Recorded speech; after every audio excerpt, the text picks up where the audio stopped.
मोक्षमार्गस्य नेतारं भेत्तारं कर्मभोभृतां ज्ञातारं विश्वतत्त्वानां वन्दे तद्गुणलब्धये। अभी हमने 2 सूत्र पूर्ण किए पूर्व कक्षा में। अशुभ नाम कर्म का आश्रय क्यों होता है और शुभ नाम कर्म का आश्रय क्यों होता है। वैसे आप जानते हो आघाती कर्म के 2 भाग हो जाते हैं, प्रशस्त प्रकृति अप्रशस्त प्रकृति। जिसमें अप्रशस्त प्रकृति में अशुभ नाम कर्म के आश्रय के कारण योग की वक्रता तथा विसंवाद ऐसा लिया। नियम सार में तो ऐसी भी एक गाथा ली कि नाना जीवा नाना कम्मा नाना विहम हवे लद्धि तम्हा वयण विवादम सग परसमयेहिम न वज्जिज्जो वर्जित करना। स्वधर्मी के साथ तथा परधर्मी के साथ विवाद कदापि नहीं करना, क्योंकि अनेक प्रकार के जीव हैं, उनके अनेक प्रकार के कर्म हैं, उनके अपने अपनी योग्यता है, तो क्यों विवाद करता है किसी के साथ। यहाँ पर तो विसंवाद का अर्थ वैसे किसी को मोक्ष मार्ग से डिगाना, उसकी अनुपयोगिता उसको बताना, कोई मोक्ष मार्ग पर चल रहा था, ये उसके कारण है। तो इसके फल में हमारे अंगोपांग संगनन संस्थान स्पर्श रसगंध वर्ण ये हीनता को प्राप्त होते हैं। और एक एक कारण की अलग अलग मीमांसा संभव हो सकती है। जैसे फॉर एग्जाम्पल आपको मैं बताऊं, हमने किसी व्रती त्यागी की सेवा की, खूब आदर सम्मान किया मोक्ष मार्ग का। देखो वे दवा तक नहीं लेते बाजार की, शुद्ध दवा का प्रयोग करते। ये कहने मात्र से हमें प्रशस्त नाम कर्म में, जैसे मान के चलो स्थिर नाम कर्म का आश्रय होगा, जिसके फल में वात पित्त कफ का प्रमाण हमारे शरीर में बना रहेगा, हमको बाजार की दवा की आवश्यकता नहीं पड़ेगी। समझ में आता है। ऐसे एक एक की मीमांसा यदि हम करते हैं तो बराबर इसमें लग जाएगा, ठीक है। और यदि योगों की सरलता रखते हो, ज्ञानियों का आदर सम्मान रखते हो, तो शुभ नाम कर्म का आश्रय होगा। इसमें भी एक एक कर्म के आश्रय के एक एक कारण विचारे जा सकते हैं, लेकिन अभी आप लोग प्रसंग नहीं है। अभी 24वें सूत्र की तरफ सब आइए। कल हमने सूत्र प्रारंभ किया था ना, एक बार पुनः मैं सूत्र पढ़ लूं। दर्शन विशुद्धि विनय संपन्नता शील व्रतेषु अनतिचारः अभीक्ष्ण ज्ञान उपयोग संवेग शक्ति ही त्याग शक्तिस्तप। अब गौर करके करेंगे। मैं जो जो पढ़ रहा हूँ संधि विच्छेद करके मैं एक एक भावना बता रहा हूँ आपको, और एक एक की हमको चर्चा करनी है फिर बाद में। साधु समाधि वैयावृत्त करणम अर्हत भक्ति आचार्य भक्ति बहुश्रुत भक्ति प्रवचन भक्ति। पकड़ रहे आप सब? ये मैंने भक्ति सबको जोड़ दिया। अभी आवश्यक अपरिहाणी मार्ग प्रभावना प्रवचन वत्सलम इति तीर्थंकरत्वस्य। तीर्थंकर नामक नाम प्रकृति के आश्रय के कारण यहाँ पर अलग से गिनाए हैं। इनको षोडश कारण भावनाएं भी कहते हैं। ये षोडश कारण भावनाएं क्यों कहते हैं? षोडश 16 तीर्थं परपद पाए। लोग इसका भी अर्थ ढंग से नहीं समझते हैं, और लोग ये समझते हैं 16 कारण भावनाओं की पूजन चल रही है, जबकि वो पूजन 16 कारण भावनाओं की नहीं है। पहले तो मैं आपको बताऊंगा ये 16 कारण भावना क्यों है, चलो इसके बाद में चर्चा करेंगे। ये पहले बिंदु देखिए, पूजन लोग समझते 16 कारण भावनाओं की है, लेकिन ये भावनाओं की पूजन नहीं होकर सचमुच ये तीर्थंकरों की पूजन है। मुक्ति बेटा, उसको बाद में नोट करना चाहिए आपको। जो इंपॉर्टेंट पॉइंट्स बता रहा हूं, जो आपको जिनवानी में नहीं मिलेंगे, उसको नोट करो आगे। 16 कारण भावनाओं की पूजन नहीं है, वो पूजन तीर्थंकरों की चल रही है। क्यों? शुभ भावों की कोई पूजन हमारे यहाँ नहीं होती। और पूजन में स्पष्ट उल्लेख आता है ना, क्या? जय जय नाथ परम गुरु होय। तो वहां पर यह कहना चाहते हैं उन 16 कारण भावनाओं की पूजन नहीं, वे उन तीर्थंकरों की पूजन कर रहे हैं जो 16 कारण भावनाओं को जिन्होंने भाया। बस समझ रहे हैं ना आप, किनकी पूजन कर रहे हैं। ऐसे ही भूल लोग रक्षाबंधन में कर जाते हैं, इसलिए पहले विष्णु कुमार पूजन थी, वो मैंने आपको बताया था, फिर वो बदल के रक्षाबंधन पूजन कर दिया उसको। हमारे यहाँ शुभ भाव की कोई पूजन नहीं होती। गुरुदेव तो कहते थे जिस भाव ते तीर्थंकर प्रकृति बंधा है ते भाव पण हे छे। जिस भाव से तीर्थंकर प्रकृति बनती है वो भाव भी है। तो पहले तो ये बात अपन ने करी, और वहां पर 16 के बहुत सारे अर्थ है। 16 तीर्थंकर पद पाए, 16 सो इसीलिए, अथवा वह लह प्राप्त करो, वह तीर्थंकर पद प्राप्त करो। तीर्थंकर, वहां पर भी तीर्थंकर मतलब तीर्थंकर की बात नहीं, अरहंत अवस्था की बात लेना है। सो लह मतलब लेना। 16 का मात्र 16 ऐसे फिगर का अर्थ नहीं लेना है आपको, यह बात समझने की है थोड़ी सी। एक बात तो यह हुई, क्या बात हुई कि 16 कारण भावना पूजन में लोग ने क्या समझा है, शुभ भाव की पूजन, जबकि शुभ भाव की पूजन नहीं होती। अभी नेक्स्ट बिंदु ये है 16 कारण भावना क्यों कहते हैं। क्योंकि मेरा ये प्रश्न है, कारण समय सार क्यों कहते हैं त्रिकाली ध्रुव को? क्योंकि वो पर्याय में समय सार प्रकट हो, इसके लिए वह कारण है। वो कारण का आश्रय करोगे तो कार्य की प्राप्ति होगी। ठीक उसी प्रकार ये भावनाएं जो करेगा उनको तीर्थंकर प्रकृति की प्राप्ति होगी। कितने पॉइंट हुए सक्षम? कितने पॉइंट हुए? 2। तीसरे पॉइंट की तरफ बढ़ना है। लेकिन अक्सर चूक कर जाते हैं हम, और हम ये समझते हैं हम भी खूब ये भावना भाएंगे तो हमको भी तीर्थंकर प्रकृति बंधेगी।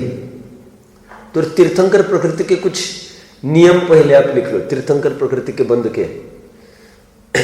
ये मात्र कर्मभूमि वाले जीवों को, उसमें भी मनुष्यों को, उसमें भी सम्यक दृष्टियों को, उसमें भी केवली द्वय की सन्निधि में कितनी शर्तें हुई? 4। केवली द्वय की सन्निधि मतलब केवली श्रुत केवली के सानिध्य में ही इनका आश्रय होता है तीर्थंकर प्रकृति का। अब यह समझने से क्या लाभ होगा, कोई बताएगा? हम फिजूल में उसके पीछे नहीं दौड़े। अभी बात पंचम काल की ही नहीं है। बात यह है भाई साहब, वो जो शुभ भाव को हे देखता है उनके लिए है। वो शुभ भाव को हे कौन देखता है? सम्यक दृष्टि। सम्यक दृष्टि को प्रकरण चल रहा है वो, मतलब पहले सम्यक्तों को प्राप्त होना, और सम्यक्ति को भी चाहे जिसको नहीं होगा, लेकिन वो होगा तो सम्यक्ति के ही शुभ भाव से बंद होगा। ध्यान रखना, बंद होता है तो शुभ भाव से ही होता है, शुद्ध भाव से होता नहीं, सम्यक्तों से बंद नहीं। लेकिन सम्यक्तों के सहचारी परिणाम से बंद होगा।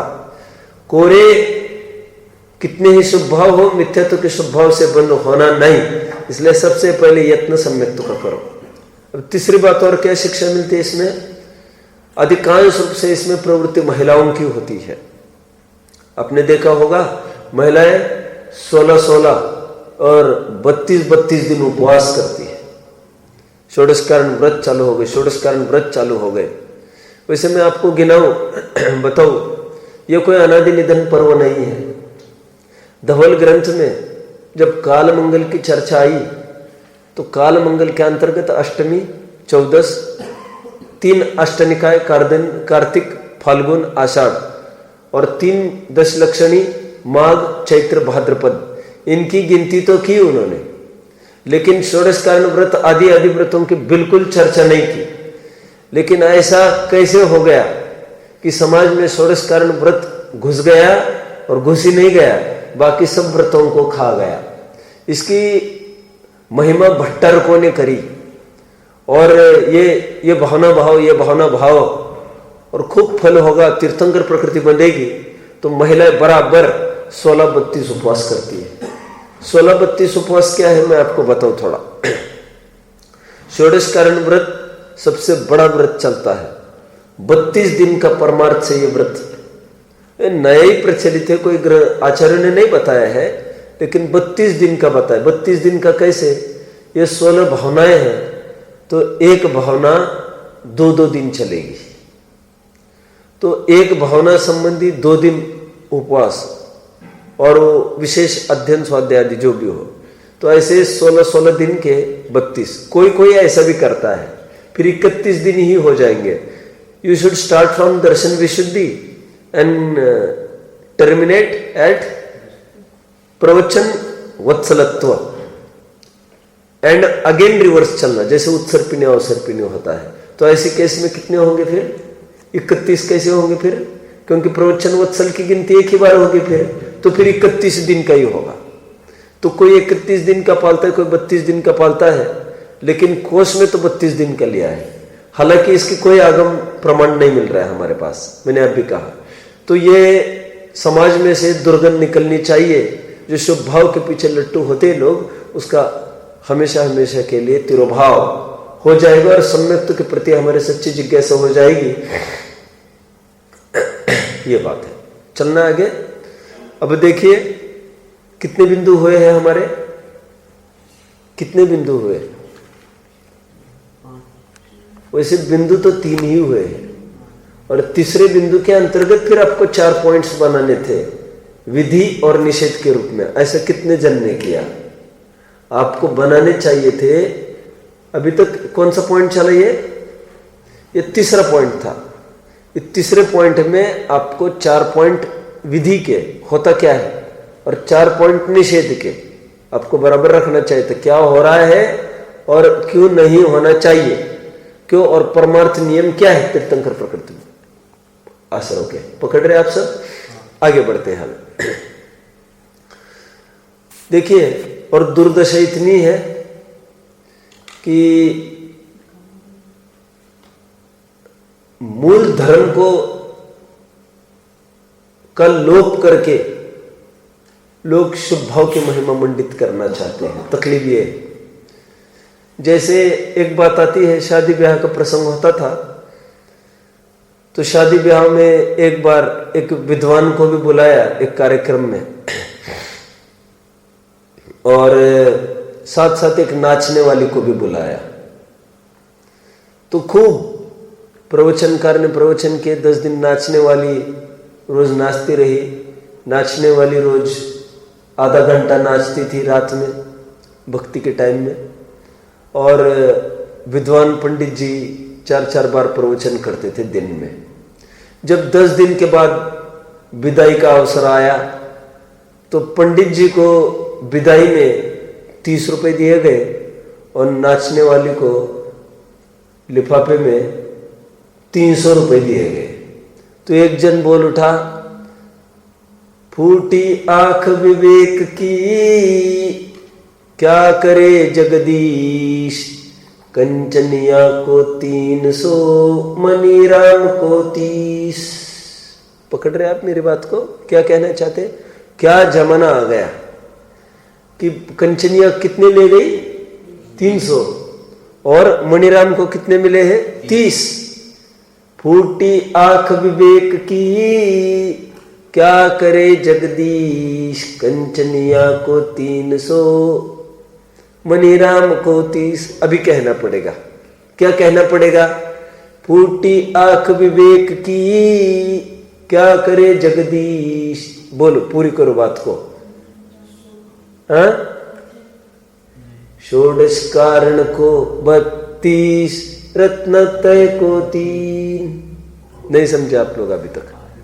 रत्नत्रय व्रत कितने दिन के होते हैं? 3 दिन के होते हैं पक्का। ये जब हमारा 14 का दिन होता है ना, तो 14 के दिन सम्यक ज्ञान का पर्व होता है, ऐसे ही होता है ना? आप नहीं याद आपको? अनंत 14 का दिन होता है ना, अनंत 14 का भादों का, उस दिन होता है सम्यक ज्ञान का दिन, सम्यक दर्शन का होता है। पक्का याद है? किसी को ज्ञान है प्रॉपर? नहीं, क्योंकि मेरे ऐसे ज्ञान है आकिंचन के दिन होता है सम्यक दर्शन, फिर ब्रह्मचर्य के दिन होता है सम्यक ज्ञान, और दूसरे दिन होता है सम्यक चरित्र। ऐसा नहीं है। उस दिन होता है इन सबके बाद में जब खत्म हो जाते हैं उस दिन से चालू होते हैं। ऐसा तो है ही नहीं मेरे भैया, तुम तो और नई बात लॉन्च कर रहे हैं। ब्रह्मचर्य को सम्यक दर्शन बोल रही है। तुम जरा उठ के मुझे बता देना स्वर्णिम, कैलेंडर में देखो, आपको मिल जाएगा तुरंत। कोई भी एक भादों का खोल मिल जाएगा। सुनो, मुझे अभी क्या कहना है? रत्नत्रय के लिए कितने दिन का व्रत पाला? 3 दिन का। षोडश कारण का कितने दिन पालोगे? 32, 10 टाइम्स पालोगे आप। और षोडश कारण का फल क्या है? भावनाओं का फल बंधन। रत्नत्रय का फल क्या है? मुक्ति। और लोग इतने लट्टू है बंधन के प्रति, भले तीर्थंकर प्रकृति है लेकिन है तो बंधन ना। तो रत्नत्रय को 3 खाते में आ गए। मतलब आज ये पागलपन सवार हो गए माथे पर सबके, ये सबको भूत उतरना चाहिए। किसके प्रति? ये षोडश कारण भावनाओं के प्रति। व्रत करने में कोई आपत्ति नहीं है किसी को, लेकिन इस धुन में कि हमको भी तीर्थंकर प्रकृति बंधेगी, ये दिमाग से निकलना चाहिए। अभी और कुछ नियम लिख लो। पॉइंट्स कितने हो गए हमारे? पॉइंट्स कितने हुए? 3 पॉइंट्स हुए, है ना? चौथा पॉइंट और एक आप ऐड करेंगे। चौथा पॉइंट ये है इसमें कि 16 की 16 भावनाएं बहाना जरूरी नहीं है कि कोई इसमें से एक भी भावना भाएंगे तो भी तीर्थंकर प्रकृति बंधती है। लेकिन परंतु दर्शन विशुद्धि भावना ये तो अनिवार्य रूप से होना चाहिए, ऐसा कहते हैं। और बाकी फिर सबका नियम नहीं है, कोई भी एक हो अथवा नहीं भी हो, दर्शन विशुद्धि अकेली काफी है। हम एक एक का अर्थ करना चालू करेंगे, उससे पहले और कुछ बताना है।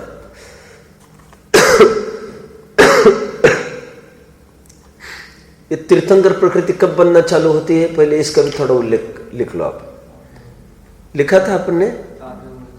ये 4थे गुणस्थान से लेकर 7वें गुणस्थान में बंधना प्रारंभ होती है। अच्छा, मैंने अभी तो बताया सम्यक तंच में। और जब भी बंधना चालू होवे, ये 8वें गुणस्थान के 6वें भाग तक बंधती रहेगी। इसका मतलब 4था, 5वां, 6वां, 7वां कोई भी गुणस्थान वाला जीव तीर्थंकर प्रकृति बांधना चालू कर सकता है। पकड़ रहे आप लोग सब? और फिर यदि उसी भाव में उदय में आनी हो प्रकृति, चलो और एक बिंदु में लिख लो आप, और एक बिंदु में लिख लो आगे का। तीर्थंकर प्रकृति या तो उसी भाव में उदय में आती है या तो 3rd भाव में उदय में आती है। पकड़ा सबने बात को? या तो उसी भाव में या तीसरे भाव में, दूसरे भाव में कदापि नहीं। इसका कारण क्या हो सकता है आप मुझे बताएंगे? मनुष्य ही बांधता है। देव बांधते तो दूसरे भाव में भी निकलता हो, उदय में आते। मनुष्य बांधता है, इसलिए मनुष्य के बाद या तो देव में जाएगा या तो नरक में जाएगा, तीसरी गति नहीं। बोलो। यस, उत्तम आकिंचन के दिन सम्यक दर्शन का पर्व होता है। जैसा मैंने कहा वैसा ही है। चलो ठीक है, आगे बढ़ना है।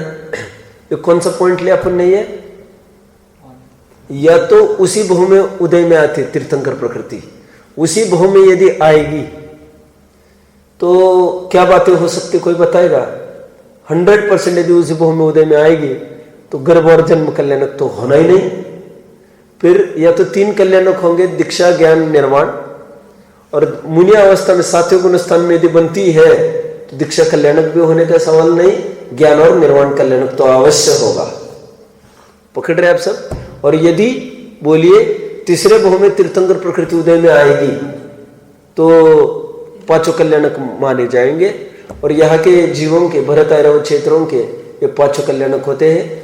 ये विदेह क्षेत्र में कदाचित ऐसी स्थिति बनती है कि वहां पर 2-3 कल्याणक वाले भी तीर्थंकर हो सकते हैं। रावण का भी अभी एक बार समझ लो, इसका नया पॉइंट डाल के आप लिख सकते हैं। रावण ने भी अभी तीर्थंकर प्रकृति बांधी नहीं है, आगे कभी तीर्थंकर प्रकृति बांधेगा, ऐसा वर्णन है। समझ रहे आप? इसलिए रावण कब मुक्ति को प्राप्त होगा इसका कुछ भी पता नहीं है हमको, कितने काल बाद होगा तो, क्योंकि तीर्थंकर प्रकृति बांधी नहीं अभी उसने। और जब बांधेगा, और अभी तो नरक में है तो अभी तो बांधने का सवाल भी नहीं है वहां पर। अब तो मनुष्य में कब निकलेगा और फिर मनुष्य में कौन से भाव में बांधता है ये भी पक्का नहीं है अपने को। चलना है। कितने बिंदु हो गए अपने? 6। अब एक 6 बिंदु हो गए सबके। अब आगे का एक बिंदु लिखेंगे आप। भावनाओं से, कायदे से बंद होता है कि संवर होता है, क्या होता है, हमें इसकी मीमांसा करना है अभी। ठीक है, तो देखिए ये 6वें अध्याय का 24वां सूत्र, एक 7वें अध्याय का 11वां सूत्र देखिए। अभी सब 7वें अध्याय का 11वां सूत्र है सबके सामने। क्या है? मैत्री, प्रमोद, कारुण्य, माध्यस्थानी च सत्व गुणाधिक क्लेशमाना विनयेषु। मिल रहा है सबको? सत्वेषु मैत्री आदि वाला है ना। प्रेम भाव हो सब जीवों से, गुणी जनों में हर्ष विभु, करुणा स्रोत, भय दुखियों पर दुर्जन में मध्यस्थ, वो वाली बात है। और वहां पर भी नाम क्या है उसका? भावना 32। मुझे तो आपको एक नया आपको एंगल दे रहा हूं मैं, विचार करने को। खूब विचार करो, आपको ऐसी उड्डाने भरना चाहिए बहुत। भावनाओं को यहां पर ये प्रकरण 6वें अध्याय में आया। फिर 7वें अध्याय में भी एक भावनाओं का प्रकरण आएगा, ये 11वां बल्कि 12वां भी सूत्र भावनाओं का ही है वहां पर भी। तो आंख नीच के आश्रव के कारण है भावनाएं, क्योंकि शुभ भाव है। इसको कौन संवर मानने लग गया है? ये कोई आत्मसन्मुख परिणाम नहीं है, बहिर्मुख परिणाम है। आगे बढ़ना है, लेकिन अभी और देखिए 9वें अध्याय का सूत्र खोलिए। अभी आप 9वें अध्याय का सूत्र खोलेंगे। कौन सा सूत्र खोलेंगे आप बताएगा कोई मुझे? गुप्ती, समिति, धर्म, अनुप्रेक्षा, परिचय, जय, चारित्र्य। दूसरा सूत्र देखिए 9वें अध्याय का। हम अगले हफ्ते में ये अध्याय चालू करने वाले हैं, 9वां अध्याय। अभी तो क्या कहने वाला था मैं? ये यहां पर अनुप्रेक्षा ऐसा शब्द आया। मैंने आपको क्या दिखा रहा हूं? आपको टैली करके इतना, ये तीनों जगह भावनाओं का निरूपण है, अलग अलग अध्यायों में फैला है। और आश्चर्य क्या है, यहां पर संवर का कारण गिनाएंगे। कहां पर? अनुप्रेक्षा में। और यहां पर यह आश्रव का कारण गिनाए रहे 6वें 7वें अध्याय में। तो वास्तविकता क्या है? तो वास्तविकता यह है, यह परमार्थ कथन है 6वें 7वें अध्याय का। और 9वें अध्याय में जो संवर का कारण कहा है, बोलो, वो उपचार का कथन है। समझ में आ रहा है? तो उपचार, लेकिन फिर उसको क्यों संवर के कारण में डाला, इसको क्यों नहीं डाला? क्योंकि वे अनुप्रेक्षा जो 12 भावनाएं हैं वो निकटवर्ती कारण है। ध्यान रखना मैं जो कह रहा हूं, निकटवर्ती कारण मतलब क्या? नोट करो, हर एक चीज बहुत इंपॉर्टेंट है, आपको कहीं लिखी नहीं मिलेगी। ये संकित बराबर नोट करता रहता है, धड़ाधड़ एक बात। और सब एक भी बात कहीं जिनवानी में लिखी आपको कदापि नहीं मिलेगी जो मैं बोल रहा हूं। मैं क्या कह रहा हूं कि कुछ शुभ भावों को आश्रव का कारण कहा, कुछ भावों को संवर का कारण कहा। भावनाएं तो सभी ये, लेकिन कुछ को क्यों कहा संवर्ग का कारण? उपचार से। अच्छा, उपचार से कहा तो इन पर क्यों नहीं उपचार किया? फिर उन पर क्यों किया? क्योंकि मैं ये कह रहा हूं 12 भावनाओं का जो चिंतन है वो निकटवर्ती कारण है सम्यक तो शुद्धोपयोग के लिए। सम्यक तो क्यों बोलूं? क्यों? क्योंकि सम्यक दृष्टि ऑलरेडी हो सकता है। वो शुद्धोपयोग का निकटवर्ती कारण है ना। तिने चिंतत सम सुख जागे, जिमी ज्वलन पवन के लागे। समझ में आता है? चिंतत अनुप्रेक्षा भाई, वैराग्य भावना जो चिंतन करेगा फटाक से शुद्धोपयोग में चला जाएगा। और ये जो भावनाएं हैं, लोगों का कल्याण करना, भला करना, तत्व ज्ञान करना, साधुओं की वैयावृत्ति करना, ये थोड़ा दूर का मामला है। और 12 भावना ये नजदीक का मामला है। आप सब पकड़ रहे मेरी बात को? आगे के बिंदु की तरफ आइए, बढ़िए। ये सब समझ रहे मेरी बात को? मैंने क्या दिखाया? कितने जन बात को पकड़ रहे हैं मैं जानना चाहता हूं। Very nice. अब और एक बात में आप आइए, आगे का बिंदु लिखेंगे। यहां पर भावना का अर्थ वैसे केवल भावुकता ऐसा नहीं लेना चाहिए। भावना का अर्थ जैन दर्शन में बड़ा व्यापक है। लोक में आज ये धारा चली है, लोग कहते हैं कि इनके पास खूब ज्ञान है लेकिन इनकी भावना नहीं है, और उनके पास खूब भावना है लेकिन उनके पास कोई ज्ञान नहीं है। कितने जन बात को पकड़ रहे हैं?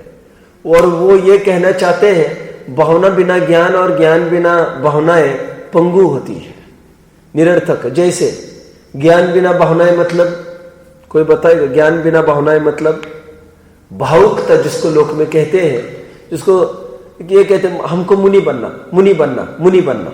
मुनि स्वरूप तो कुछ भी पता नहीं, एक बात। दूसरी बात, श्रावक के योग्य भी आचरण उनके जीवन में देखने में नहीं आता, जहां तक खड़े वो भी नहीं करते हैं। तो मोफत की भावना क्यों बाहर आगे की? यह भावुकता है, यह कोई हृदय से छूकर आने वाली भावनाएं नहीं है। क्यों? ज्ञान बिना की भावनाएं है। समझ में आता है? उसको अभी किस चिड़िया का नाम है मुनिपना यही पता नहीं, भावुकता। अथवा ज्ञान बिना की भावनाएं मतलब जैसे मैंने थोड़े दिन पहले उदाहरण दिया था मुनि स्वरूप को पढ़ाते समय, अकृत पुण्य का जीव धन्य कुमार चरित्र का, उसको भाव हुआ कि हम मुनिराज को आहार देवे। और मां ने कहा था कोई योग्य साधु संत दिखे देख लेना, उनको रोक कर आहार देना है। अब हुआ क्या? दिखे मुनिराज, ये गया, लिपट गया पैरों से, महाराज खूब रोने लग गया। इसको क्या कहेंगे हम? भावुकता। क्यों? ज्ञान नहीं है बेचारे को कुछ भी, इसको कुछ तमीज नहीं है अभी। वो तो उसने उपसर्ग ढाया है मुनिराज पर। मैं क्या कहना चाहता हूं, ये तो ज्ञान बिना की भावना है। और एक तो भावना बिना का ज्ञान भी होता है। जैसे पढ़ पढ़ के इतनी पंडिताई झाड़ते लोग और भावना ही नहीं जागृत हो रही है, शुष्क ज्ञान उसको कहते हैं। तो ध्यान रखना, यहां पर भावना का अर्थ ऐसा पंगु भावना की बात नहीं चल रही है। यहां पर भावना का आधार ज्ञान है, सम्यक ज्ञान है। सम्यक ज्ञान के हृदय में ही यह भावना पनपी है। समझ में आता है? भावना का अर्थ होता है घोटाई। वैद्यक शास्त्रों में इस शब्द का प्रयोग अक्सर होता है। मैं आपको थोड़ा बताता हूं, आपको थोड़ा मैं लोक का ज्ञान कराता हूं, आपको बहुत आनंद आएगा। देखिए, एक बार आयुर्वेद डॉक्टर से बात हुई तो उन्होंने कहा यह दवा आपको लेना है। मैंने कहा ठीक है ले लेंगे। बोले इसको सिद्ध करके लेना। मैंने कहा सिद्ध?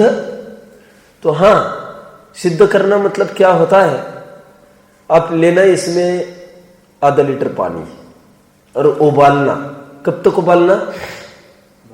ओनली 50 ml पानी रहना चाहिए इसका, बाकी सब उड़ना चाहिए। तो उसको क्या कहते हैं वे पर्टिकुलर वर्ड? सिद्ध करना। आपको बहुत खुशी होनी चाहिए। क्यों खुशी होनी चाहिए? या हमारे से धर्म से मिलता जुलता शब्द है। सिद्ध होना हम क्या मानते हैं? उतना इसेंस रहना, मूल पार्ट, और बाकी सब उड़कर चले जाना। मुझे इतना अचंभा हुआ कि आयुर्वेद में ऐसे शब्द कैसे, उसको सिद्ध करना कहते हैं। और थोड़ी विशेष बात बताओ, वैदिक शास्त्र में और एक शब्द है, और एक बार गया मैं, उन्होंने कहा ये चीज मिला और खूब भावना करके ले लेना। उन्होंने कहा अच्छी भावना रखेंगे, अरे ऐसा नहीं, भावना का फिर उन्होंने अर्थ कहा घोटना, घोलना, पुट चढ़ाना। पकड़ रहे आप सब? मतलब देखो, होम्योपैथी की जितनी भी दवाइयां होती है ना, वे सब घोटी जाती है। और उनका एक नियम है कि जितना मर्दन करोगे उसका, उन दवाइयों में, उतनी वो पावरफुल हो जाती है। कितने जन मेरी बात को पकड़ रहे हैं? मैं भावना का व्यापक अर्थ करने वाला हूं अभी। जिसको पढ़ना है वो मेरे से ले सकता है, मैं इसके आधार से चला रहा हूं कुछ, ठीक है। स्थित प्रज्ञ का 11वां प्रवचन है, जिनको चाहिए वो देख लेना। चलो, मुझे क्या कहना है अभी। होम्योपैथी में ये घुटाई करी जाती है और उससे वो इसे स्फुट बढ़ाते हैं, उनका कहना है ताकत बढ़ती है। तो देखिए, आप समझ रहे हो, जैसे मक्खन है, मक्खन, उसको जितना, मक्खन नहीं कह सकता वैसे, सीधा वो अपना दही है, दही को जितना मथोगे उतना इसेंस तत्व बाहर निकल आएगा। आप पकड़ रहे हैं? मलाई को जितना घोटते हैं, फटाफट एकदम फेंटना भी कहते हैं उसको। किसी ने सुना है घरों में? फेंटना, उसको फेंट लो तो फटाफट सॉलिड पार्ट आ जाता है, मक्खन हो जाता है, फटाफट उसको रख देते, घी हो जाता है फटाफट। फेंटने में अर्क एकदम बढ़ जाता है, समझ में आता है। देखो 64 पुटी का तो आपको पता ही है, 64 पुटी का कौन? लेंडी पीपर। लेंडी पीपर आपने नहीं देखी कभी? सुनी नहीं लेंडी पीपर? ये लेंडी पीपर वैसे आप पूरी खा जाओ, आपको कुछ भी फर्क नहीं पड़ेगा। और उसी लेंडी पीपर को आप थोड़ा घिसो, 2-3 मिनट घिसोगे, एकदम चरपरी लगेगी। और आप घिसते चलो, रगड़ते चलो 15 मिनट, 64 पुटी कहते हैं उसको। 15-20 मिनट घोटोगे, जीभ पर लगाओगे, इतनी हाय हाय मचेगी, पूरी मंगलायतन की सैर आप 5 सेकंड में कर सकते हैं। समझ में आना है? कितनी? 5 सेकंड में। क्यों? उसको लगेगा आग लग गई, आग लग गई। ये मेरे को ये कहना है कि ये क्या है, कोई बताएगा एक शब्द में? बोलिए। भावना, घुटाई, उसको पुट चढ़ाना ये कहते हैं। जितना उसका फेंटोगे उतना बढ़ेगा। मैं क्या कहना चाहता हूं अभी, ठीक उसी प्रकार बोलिए। भाव कहने की अपेक्षा ज्ञान को जितना मथा जाए। मुझे यह कहना है, यह भावनाएं कोई भावुकता नहीं है जैसा लोक में कहा जाता है। इसके आधारशिला ज्ञान है, सम्यक ज्ञान। और उस ज्ञान को जितना बलवती करोगे, आप बार बार उसमें लगाओगे। इसमें अभिक्षण उपयोग स्वयं में आएगा एक प्रकरण। दूसरी भावना दिख रही है? अभिक्षण ज्ञान उपयोग आपको दिख रही है? नहीं, विनय सम्मतशील अभिक्षण ज्ञान उपयोग, चौथी भावना। तो अभिक्षण निरंतर उसमें लगे रहना। इसी को अन्य भाषा में हम मंथन कह सकते हैं, मनन कह सकते हैं, जप कह सकते हैं, लेकिन थोड़ा फर्क पड़ेगा। जप में क्या होता है, नाम रटना मात्र नहीं समझना, नाम रटन के साथ साथ वो भावना है, बार बार घुटाई स्वरूप के भगवान की। और मनन का अर्थ क्या बनेगा? निर्णय के लिए, तत्व निर्णय के लिए की गई घुटाई, वो मनन में, मंथन में चली जाएगी। आप पकड़ रहे? और जप में भगवान का नाम स्मरण विथ भक्ति विथ गुणानुवाद, सब में एक बात कॉमन दिख रही है। क्या? भावना। मनन कहो, मंथन कहो, और ध्यान भी कहो, तो उसी में स्थिर होना। मैं एक ही बात को, स्थिर हुआ ज्ञान ही भावना है, बस। अब समझ रहे होंगे तो मैं आगे बढ़ता हूं। अभी मुझे अभी कुछ विशेष बात कहनी है। मुझे यह कहना है कि यह भावनाएं कोई भावुकता के स्तर पर नहीं लेना। यह सम्यक ज्ञान के साथ, सम्यक दृष्टि के ही ये शुभ भाव, ये तीर्थंकर प्रकृति के आश्रय के कारण बनते हैं। एक एक की क्रमशः चर्चा देखना हम चालू करते हैं। कितने बिंदु हो गए वैसे?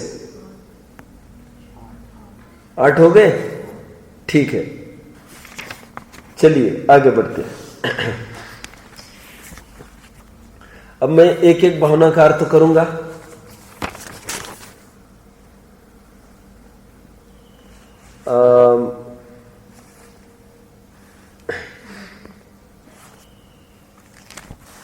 दर्शन विशुद्धि भावना का अर्थ करते हैं।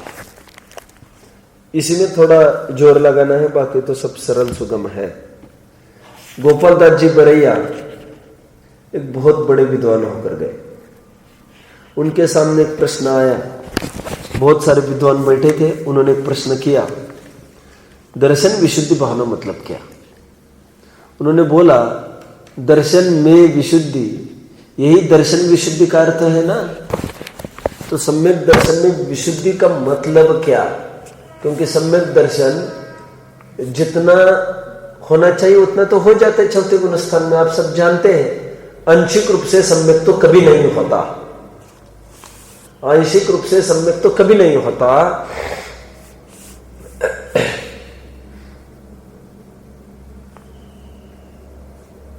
तो उसकी विशुद्धि बढ़ना क्या? तो गोपाल दास जी ने एक बात कही थी, क्या कहा था कि दर्शनेन सह विशुद्धि ही इति दर्शन विशुद्धि। क्या लिखा? दर्शनेन सह विशुद्धि इति दर्शन विशुद्धि।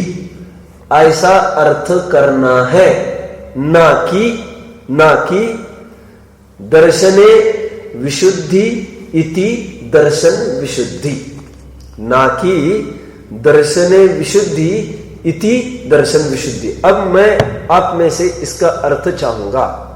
अर्थ जो उत्तर देगा उसको कल 5 मार्क एक्स्ट्रा में दे दूंगा, कल के आज के एग्जाम में। बोलिए, मुझे यहां पर अटेंशन देने वाला चाहिए। एक साथ नहीं बोलेंगे आप, क्या रहस्य इसका? एक साथ नहीं बोलेंगे आप। अब ये भी एक चक्कर है, इतने में कौन बोल सकेगा? किसी ने नहीं समझा हो तो फिर मैं रिपीट भी करूंगा। तो सुनने के, ध्यान देने के भी मैं विशेष वेटेज देना चाहता हूं, क्योंकि मैं जानता हूं ये आपको कोई नहीं बताएगा इतना जो मैं इतना बता रहा हूं। आपको बहुत ध्यान देकर नोट करना चाहिए एक एक बात को। बोलिए। हाँ,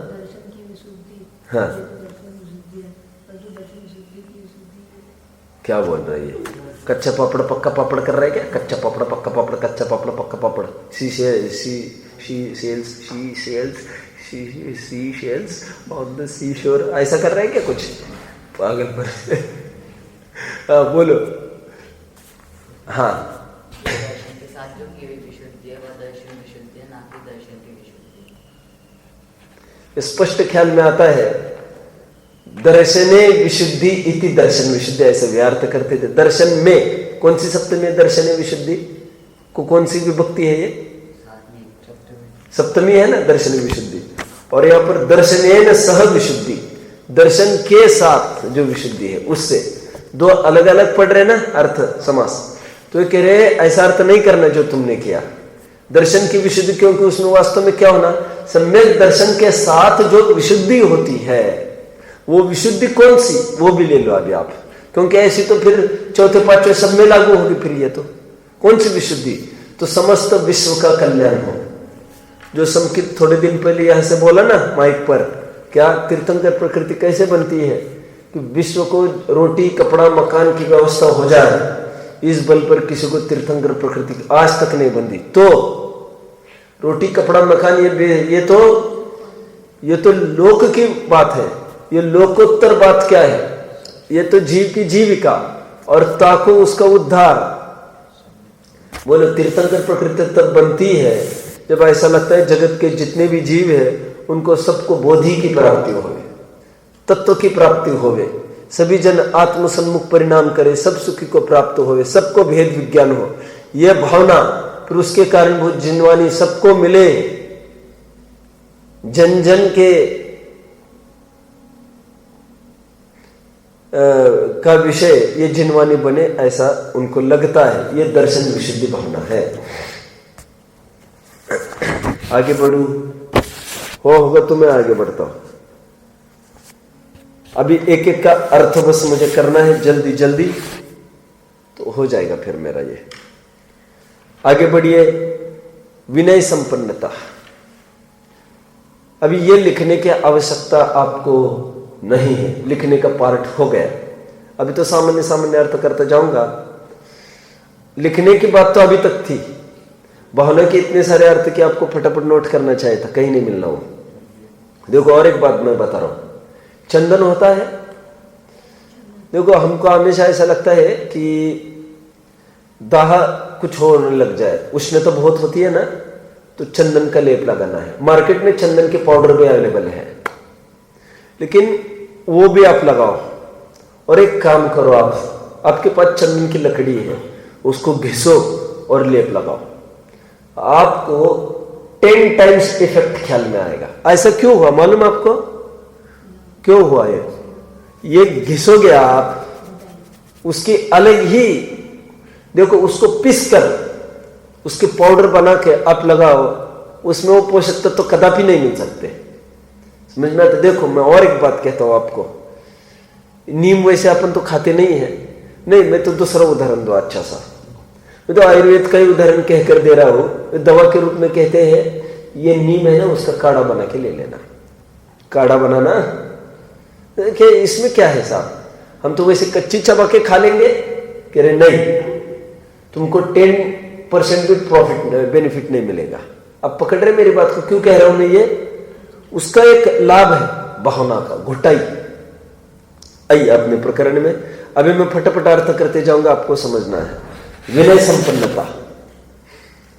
व्हाट इज विनय संपन्नता? लौकिक और लोकोत्तर विनय के बराबर संभाल रखना, बड़ों के प्रति विनय रखना। दर्शन विशुद्धि में इन्होंने क्या किया है ये भी थोड़ा बताओ। अन्य अन्य आचरण है, ये जो निष्कंकित निकांक्षित आदि 8 गुण उनको लिया है पूरे को, प्रभावना तक जानते ना। निशंकित निकांक्षित निर्विचिकित्सा मूढ़ दृष्टि उपगुण स्थितिकरण प्रभावना और वात्सल्य, ये बराबर 8 भावनाएं उन्होंने डाल दी है इसमें। ये भावनाएं होना इसको उन्होंने ले लिया है इसमें। अभी चलिए आगे बढ़ना है अपने को। तो विनय संपन्नता अपने ले ली। अभी 8 लेंगे अपने निशंकित निकांक्षित दर्शन विशुद्धि में, तो उसमें प्रभावना तो आ ही जाएगी। जन जन तक तत्व ज्ञान फैले, ये उसमें आने ही वाला है। तो बाय वन वे और द अदर बात तो एक ही हो जाएगी। विनय संपन्नता के बाद क्या है पढ़ना? व्रत शीलेश्वत अनितिचार। व्रत मतलब 5 पापों का त्याग, और शील मतलब ये व्रतों के सहायक, व्रतों के पालने में सहायक को शील कहते हैं। या पर शील का अर्थ केवल ब्रह्मचर्य की तरफ संकेत नहीं रखना। शील मतलब बाढ़ बागड़ ऐसा लेना, प्रोटेक्टिव। इसलिए 7 शील व्रत कहते हैं पाचानुव्रत के बाद। तो उसमें अतिचार न लगने देना। जो निरतिचार रूप से इनको पालता है, पालने की भावना रखता है, भावना,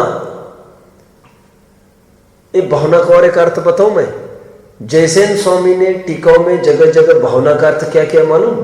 शुद्धोपयोग। हम फंस जाते हैं, हमको लगता है ये भावना क्या बोल रही है। ये भावना के इतने सारे अर्थ के वहीं पर डाल देना चाहिए इसको। शुद्धोपयोग ऐसा एक अर्थ किया। तो ऐसा निरंतर भाव बना रहना कि इसमें दूषण ना लगे शील और व्रत में। ये शील व्रतेश्वरतिचार हुआ।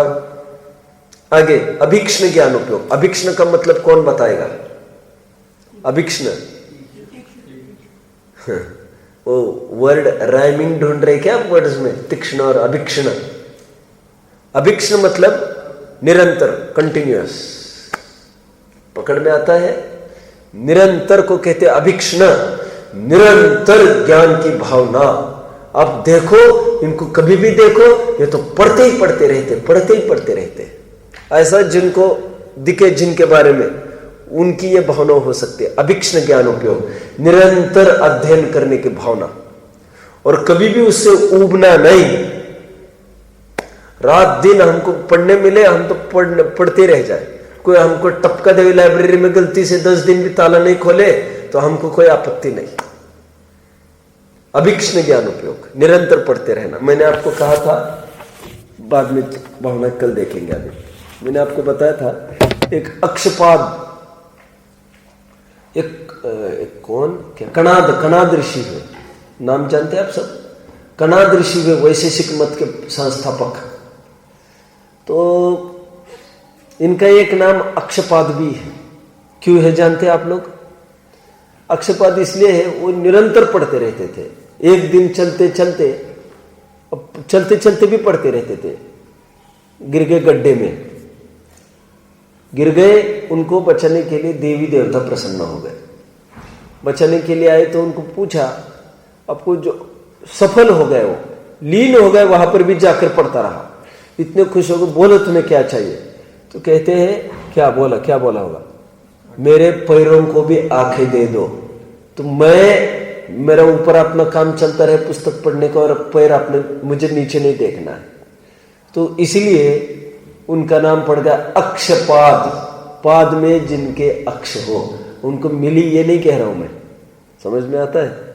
ऐसे तो क्या हुआ होगा, क्या होना चाहिए, ये रेशमी तो कौन पालेगा, समझ में आता है? चलिए, बची हुई भावना है, हम उसको कल देखेंगे। ओम नमः।